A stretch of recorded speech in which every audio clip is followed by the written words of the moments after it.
Si tu es comme mon chat, que tu n'as pas envie de gérer une boîte à clés, je vais te parler dans cette vidéo de 3 solutions qui te permettent de toucher des loyers sans jamais voir un seul locataire.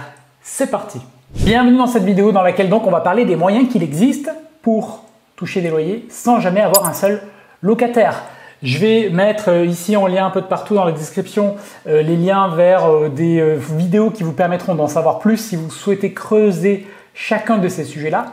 Mais dans cette vidéo, je vais vous donner une vision d'ensemble des 3 solutions qui existent, des avantages et des inconvénients, parce que ça permet de développer sa liberté financière et surtout, on va le voir, le côté passif des choses.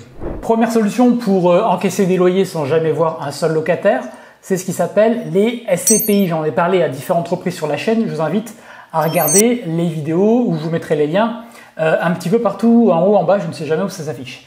Bref, ce sont ce qu'on appelle des sociétés civiles de placement immobilier et en gros, ce sont des entités qui collectent votre argent pour l'investir dans l'immobilier.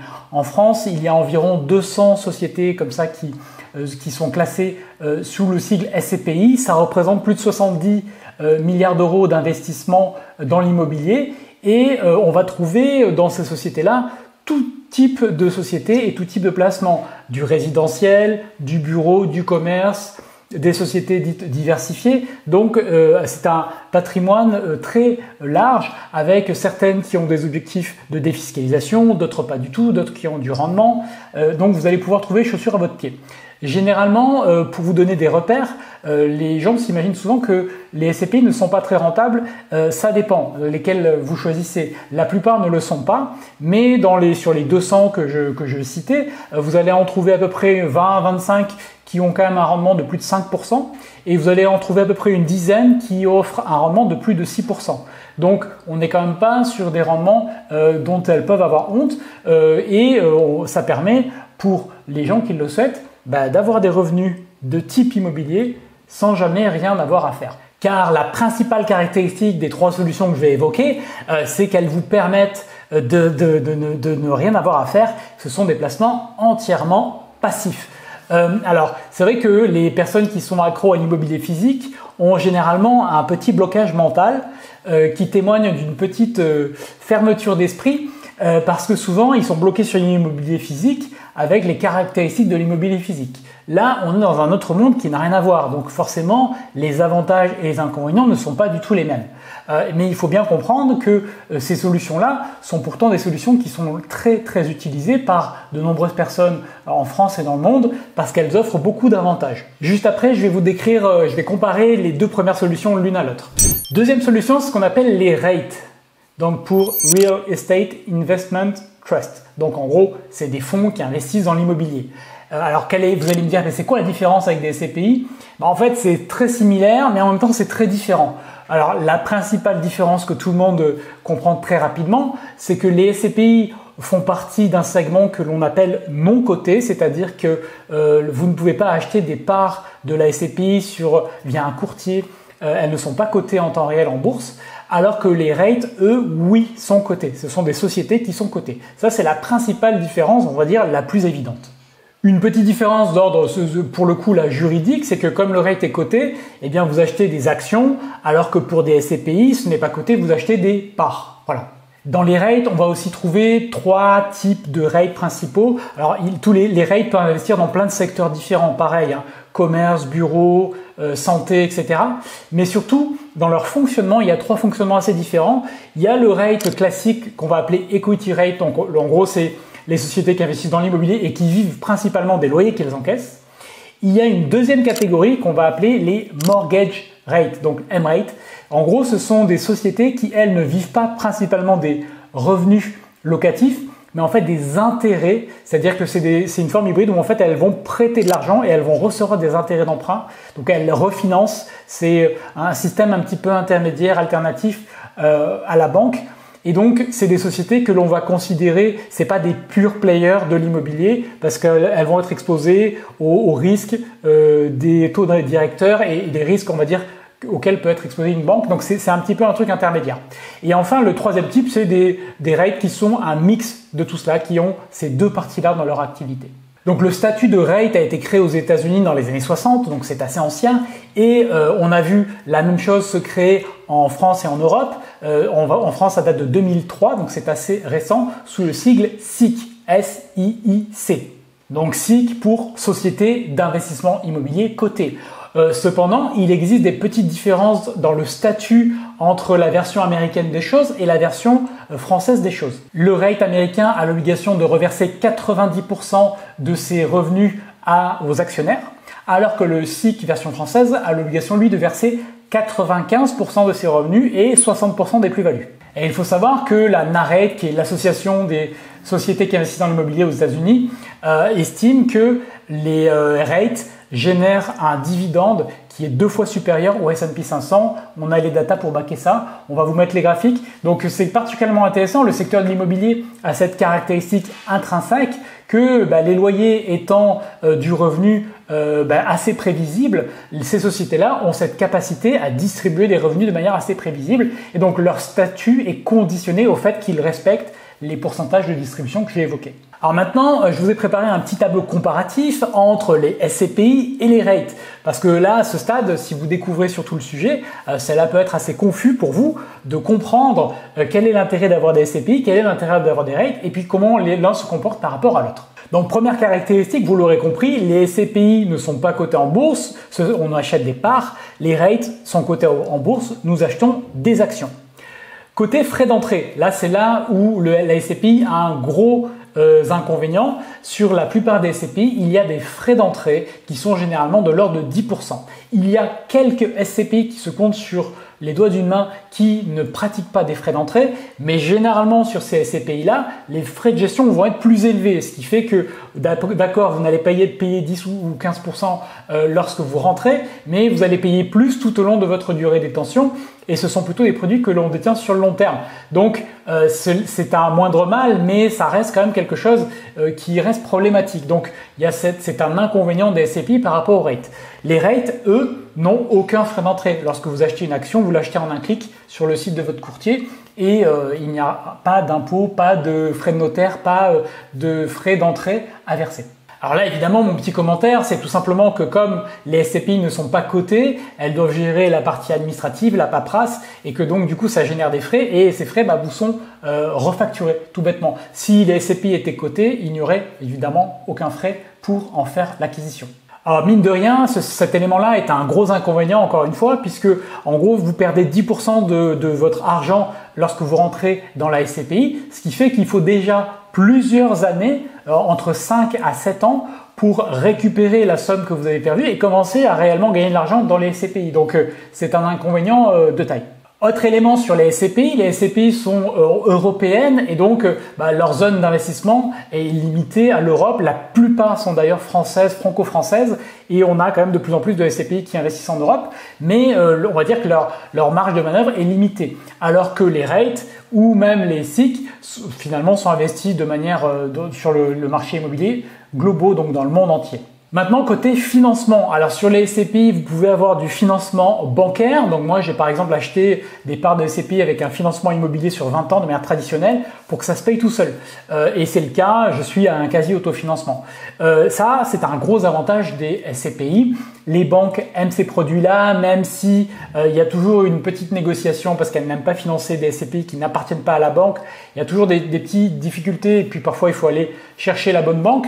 Mais malgré tout, la SCPI a ce gros avantage de pouvoir être financé par un prêt immobilier sur le long terme, donc avec un taux de prêt immobilier, ce qui vous permet d'acquérir des parts, on va dire presque gratuitement, comme finalement on peut le faire pour un appartement que l'on achète sans faire d'apport. Côté rate, bien entendu, il n'y a pas de financement possible, la banque ne vous prêtera pas pour acheter des actions. Côté gestion, là c'est une très grosse différence qu'il va exister entre les SCPI et les rates. Alors pourquoi? Parce que les SCPI ont souvent une gestion dite externalisée, c'est-à-dire qu'il existe des sociétés de gestion à qui la SCPI va confier la gestion du portefeuille, peut-être même les décisions d'investissement, et donc le management souvent va gérer plusieurs SCPI, et donc on va dire qu'il y a de nombreux cas où le gestionnaire n'est pas aligné à 100% avec l'intérêt des détenteurs de parts de la SCPI, puisque lui, il gère des choses, il a des enjeux qui sont parfois sur un autre niveau, d'arbitrage entre les SCPI, de réinvestissement, etc., etc. Dans les rates, évidemment, là, c'est tout l'opposé. Dans les rates, le management est intégré et le management a les intérêts qui sont alignés. Souvent, le management a des parts, il détient des actions ou va recevoir des stock options, donc est incité à ce que les choses se passent bien. Et bien entendu, alors dans la SCPI, évidemment, le gestionnaire veut que ça se passe bien, mais vous comprenez qu'il est plus facile d'avoir un rate avec des intérêts alignés en termes de gestion et de management que sur une SCPI où déjà les choses sont parfois aussi un peu plus opaques donc c'est un avantage clairement pour le rate. Alors côté liquidité, ça aussi c'est une grande caractéristique, une grande différence. Les SCPI, c'est pas quelque chose de très liquide dans le sens où si vous souhaitez les revendre, alors sur les grosses SCPI, ça se revend assez rapidement. On parle de quelques semaines à un mois, mais il y a un marché secondaire. Ça se fait souvent encore par papier. Il y a quelques SCPI qui commencent à avoir des sites sur lesquels on peut mettre en revente nos parts, mais ça reste encore un petit peu à l'ancienne et c'est un petit peu, c'est pas aussi simple que pour un rate qui est une action tout simplement et vous la vendez comme une action en 2 clics et c'est réglé. Côté volatilité, là c'est aussi finalement le pendant de ces deux formes d'investissement tout à fait différentes. La SCPI, on va considérer qu'elle a une volatilité plutôt faible du fait qu'elle n'est pas cotée. En fait, c'est juste qu'on ne met pas constamment à jour le prix de la SCPI et son prix est, on va dire, plus grandement dépendant de la valeur de ses actifs. Il y a un lien qui est assez fort entre le prix de la part et la valeur des actifs. Et donc ce prix ne varie pas beaucoup. Concernant le rate, là c'est différent. Déjà le prix peut varier, on peut voir des rates prendre 5% ou perdre 5% en quelques jours selon les annonces. Donc là c'est plus volatile et il peut y avoir une distorsion entre la valeur de l'action, de chaque action et la valeur intrinsèque détenue, donc les biens immobiliers essentiellement, c'est ça qui fait la valeur de ce type de société. Il peut y avoir une distorsion, ce qui fait que des fois on peut trouver des sociétés avec des opportunités d'acheter le patrimoine immobilier avec une ristourne de 50%, ça arrive, je vous en parlerai tout à l'heure. Côté rendement, donc j'ai évoqué tout à l'heure les SCPI, on peut trouver des rendements pour aller 25 d'entre elles à plus de 5%, mais on ne dépassera jamais les 7% sur une SCPI. Côté rate, ici, on peut trouver de tout, mais on peut allègrement monter jusqu'à 10%. C'est pas exceptionnel de trouver un rate qui verse du 10%, surtout si vous l'achetez après que le cours ait été chahuté pour des raisons qui ne sont pas toujours très valides ou très long terme, ce qui permet de rentrer à des bons prix. Dernière caractéristique qui va intéresser certains d'entre vous, je pense que c'est quelque chose qui fait une grosse différence et qui est un peu mise de côté, les SCPI vont rentrer dans le cadre de l'IFI. Donc vous savez, cet impôt sur la fortune immobilière, les parts de SCPI sont considérées comme des biens immobiliers et donc vont rentrer dans l'assiette et vont rentrer dans le calcul qui sera fait. A contrario, les rates, eux, ne rentrent pas dans ce calcul puisque c'est considéré comme des actions.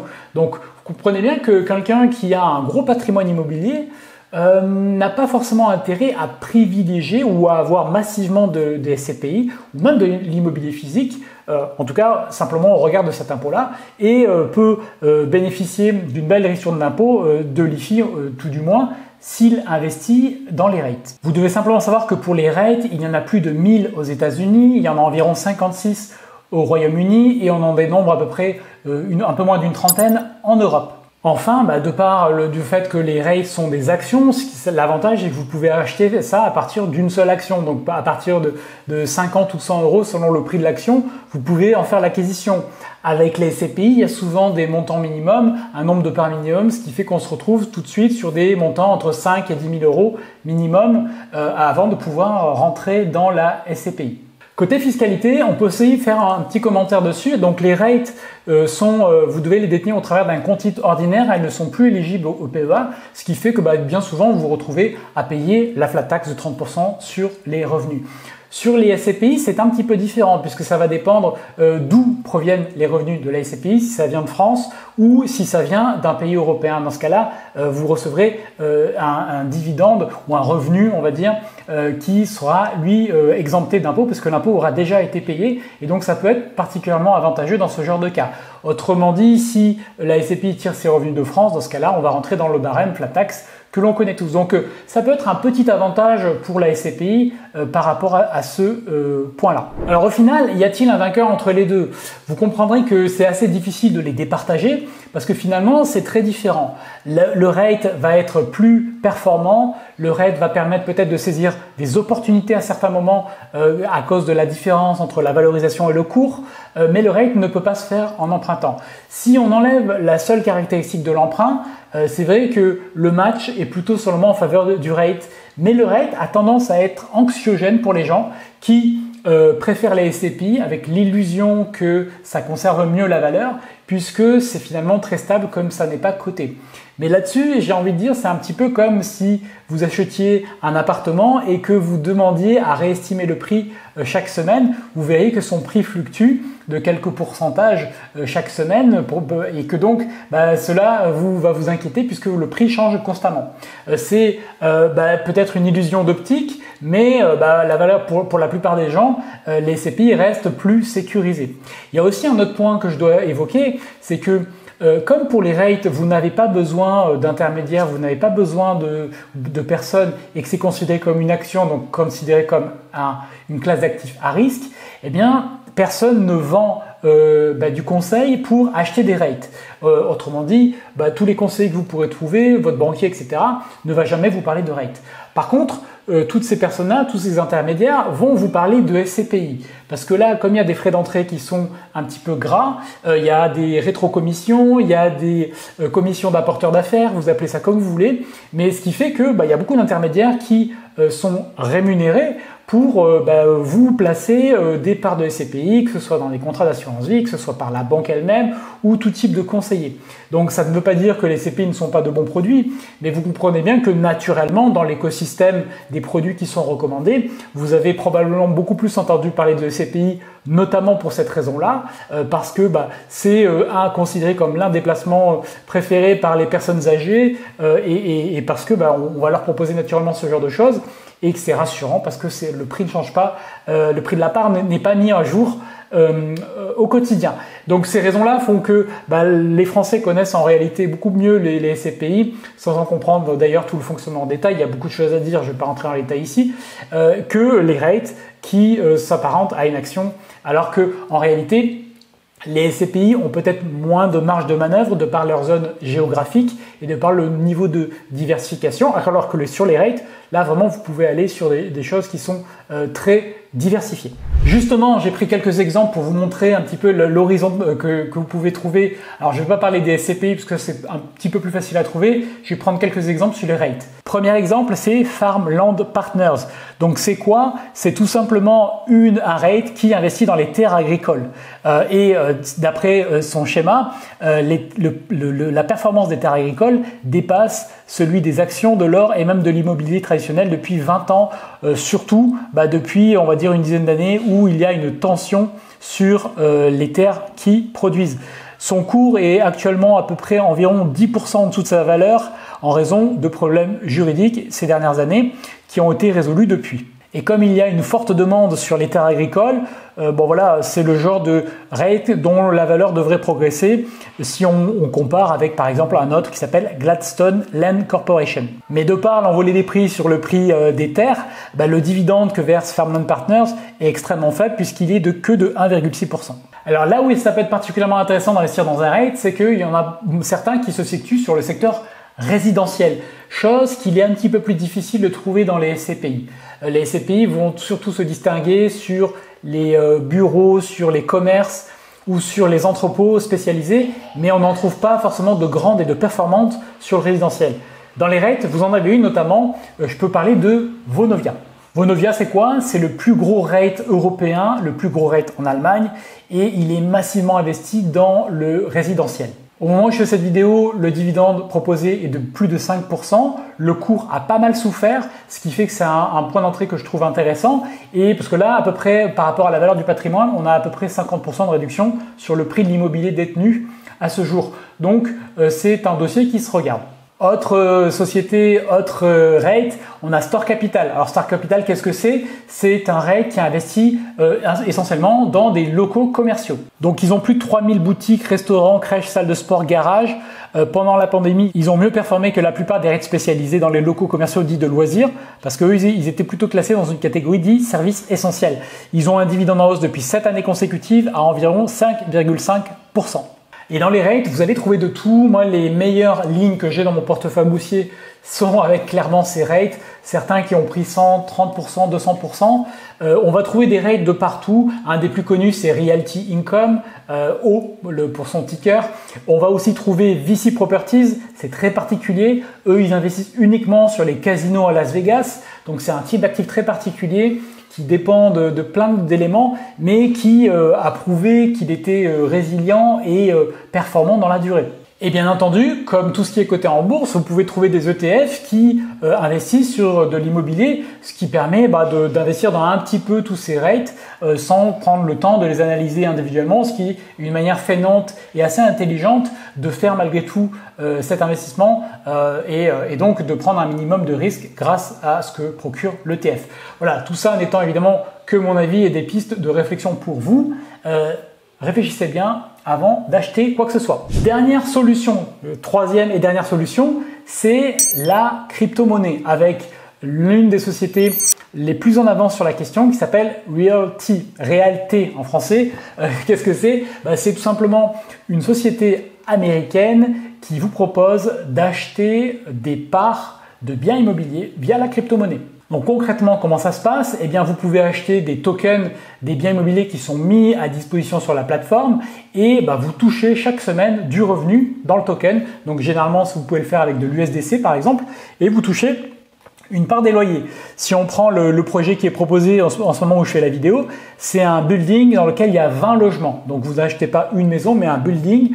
Évidemment, dans ce genre de cas, contrairement au SCPI ou au rate, dans lequel finalement ils ont un portefeuille assez diversifié de propriétés. Là, vous achetez une propriété, donc tout va dépendre évidemment des vérifications, de l'emplacement de cette propriété-là. On se repose évidemment sur le travail qu'a fait le site de présélection.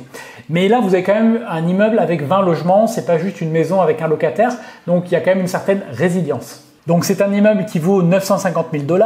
Vous pouvez acheter, chaque token vaut 50 $ et il y a un rendement qui est prévu de 11%, sans parler de la prise de valeur du bâtiment. Le 11%, il est bien calculé puisque finalement on va prendre le loyer brut, on enlève les coûts mensuels et on a notre loyer net. Donc c'est un rendement net de charge. Donc je sais qu'il y a beaucoup de projets comme ça qui existent sur la crypto, qui sont pas encore forcément tout à fait au point.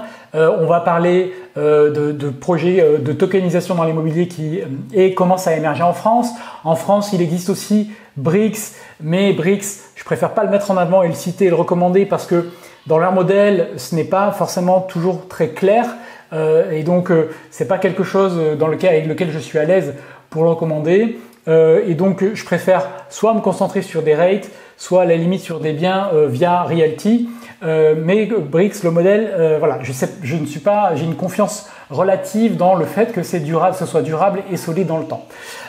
Concernant les projets crypto tokenisés, là vous voyez que l'intérêt c'est de la simplicité parce que là aussi, même si ce n'est pas coté en temps réel, vous allez trouver finalement certains avantages du rate et certains avantages de la SCPI.